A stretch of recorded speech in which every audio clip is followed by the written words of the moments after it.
Apache AVRO is a popular data format used by many of the applications. Let us see why it is so popular.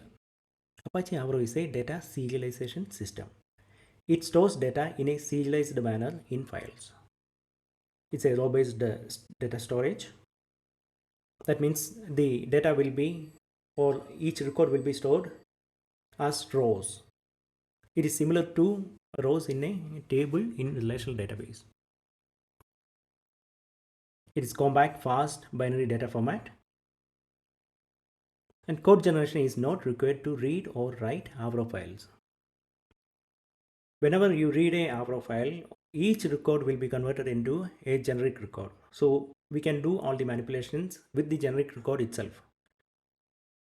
If you want to generate code, plugins are also available. AVRO is a schema-driven or controlled data structure.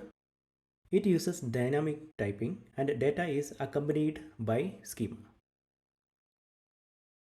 That means whenever a file is written, schema will be part of the file. The first line of the file will be the actual JSON schema. So even if your schema changes over a period of time and you write files with different schemas, you don't have to keep track of which file is using which schema, because schema is part of the file itself. So whenever a AVRO file is read, it will read the schema, it will parse the data, and if there is any error, it will throw error. Similar way, before writing also, it will parse the data with the schema of that file and writes the data. Since it is binary serialized data, it is used for data exchange between the systems and also for streaming. Also in AVRO files, we can mention compression algorithms so that data will be compressed and the file size will be multifold smaller. That way, smaller files is easy to move between the systems, and also since it's a binary serialized data, it is easy for streaming as well. Due to all these reasons, it's widely used for big data storage and processing. Again, this AVRO format is supported by many programming languages. It's supported by Java, Python, Go, and many more. Let us look into the AVRO schema. AVRO uses a JSON-based schema. It has many primary types and complex types. Some of the primary types are null, to represent that there is no value, boolean for true or false value, int, long, float, double, bytes, and string. With these primitive types, we can create some of the complex types as well.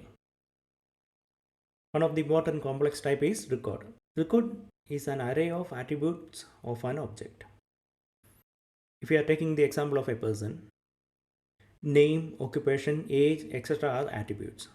So a record will have all these primitive types.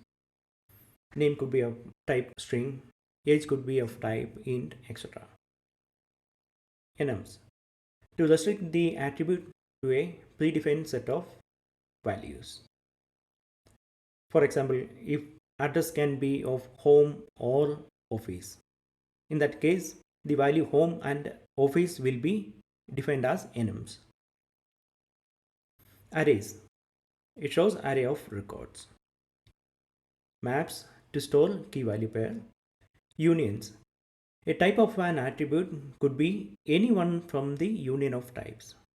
Suppose one attribute can be either null or string, or it could be an int or a string. In that case, we define the type of that attribute as a union of int and string, or null and string, like that. If you want to store fixed data, we can define the type as fixed. In the next video, we will see how to read and write AVRO files using Java.